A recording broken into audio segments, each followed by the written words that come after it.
자, 미국 현지 상황을 생생하게 들어보겠습니다. 맨해튼 나우 시간이고요. 맨해튼 현지에 있는 이정우 국제금융 전문가 연결해 보겠습니다. 안녕하세요. 네, 안녕하세요.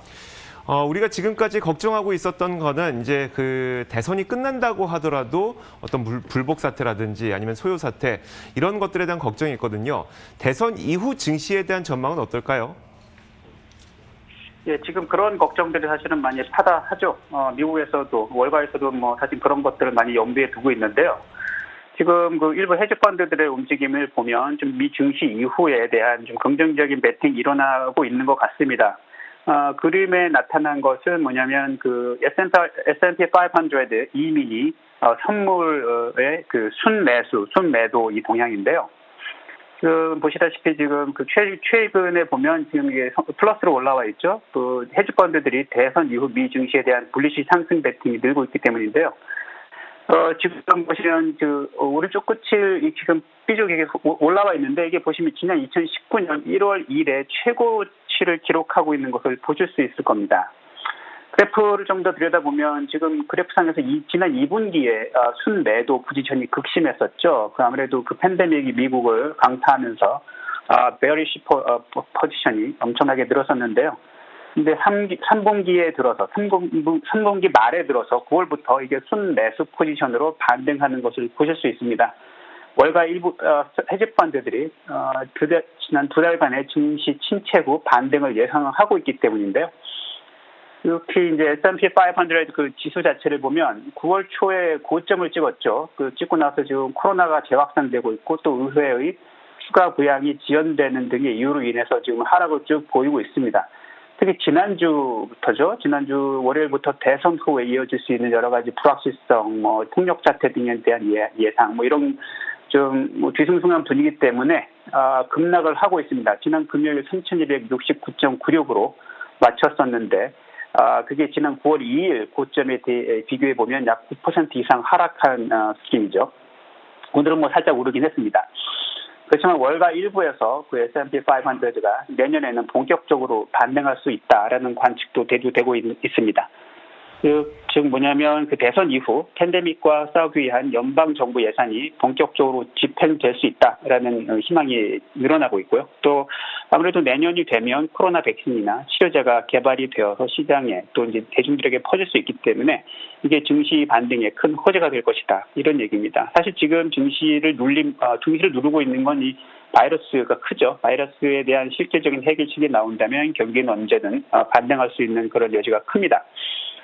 특히 일부 에쿼티 전략가들은 내년 1분기에 S&P 500가 신고가도 가능한 거 아니냐 이런 예상도 조심스럽게 내놓고 있어서요. 아무래도 대선 이후 미 증시에 대한 긍정적인 예측들이 많이 힘을 얻고 있습니다. 하지만 다른 한편에서는 이 3,200선을 지지선으로 보는 견해도 분명히 있습니다. 그래서 지금 좀 하락 추세인데 추세적으로 하락인데 이게 3,200 이하로 떨어지면 추가적으로 더 하락할 수도 있다라는 예측도 있지만 이게 이제 지지가 되면 다시 반등하는 그런 모멘텀이 있는 것으로 그렇게 보고 있습니다. 물론 다양한 의견이 있겠지만 지금 대체로는 지금과 같은 시장의 변동성은 곧 지나갈 것이고 내년부터는 시장의 본격적인 반등이 나타날 수 있을 것이라는 전망이 나오고 있나 보네요.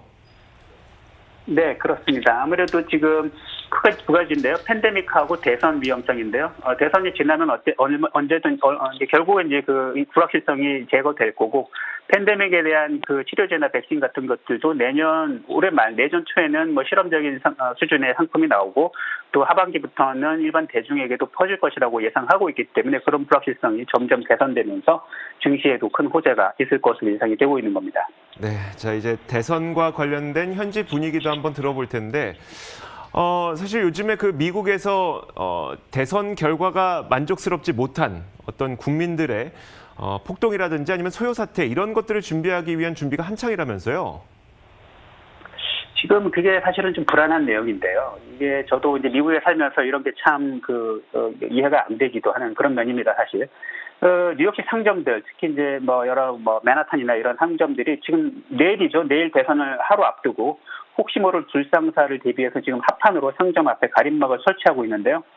지난 조지 플로이드 사태 이후 블랙 라이브 매터 무브먼트 이후에 다시 비슷한 모습이 재현된 겁니다. 그때도 지금 맨하탄 유명 가게들의 그 폭도들이 들이닥쳐서 루팅 물건들을 훔쳐가고 부수고 이런 불상사가 있었는데 지금 이번에도 비슷한 모습이 재현되지 않을까 걱정스러워서 지금 여러 상점들이 대비를 하고 있는 겁니다. 5번가에 있는 여러 가지 명품점, 소호에 위치한 여러 트렌디 상점들, 그다음에 타임스퀘어의 디즈니 스토어 등 여러 상점들이 상점 앞에 유리창을 합판 가림막으로 지금 보수하는 작업들을 하고 있는 건데요.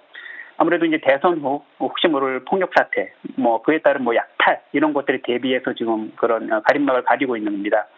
맨하튼뿐만 아니라 브롱스와 브루클린에 있는 일부 상점들까지 여기 가세하고 있다는 보도가 이어지고 있는데요. 이것뿐만 아니죠. 지금 보도상으로 보면 미국 내 총기 구매가 늘고 있다는 보도도 있어서 그 대선 결과를 둘러싼 미국 내 사회적 불안감이나 혼란상이 어느 정도 수준이 있는가 이런 것들을 좀 간접적으로 알 수 있는 지표 같습니다. 이정우 전문가도 대선 끝나고는 바깥 활동을 좀 자제하셔야겠네요. 그러니까요. 저도 하루 이틀 정도는 좀 분위기를 봐야 될 것 같습니다. 사실은 이게 대선 이후에 순조롭게 결과가 받아들여질지 아닐지 좀 지켜봐야 할 것 같습니다. 네, 알겠습니다. 자, 지금까지 미국 맨해튼 현지에서 이정우 국제금융 전문가로부터 이야기 직접 들어봤습니다. 오늘도 말씀 고맙습니다. 감사합니다.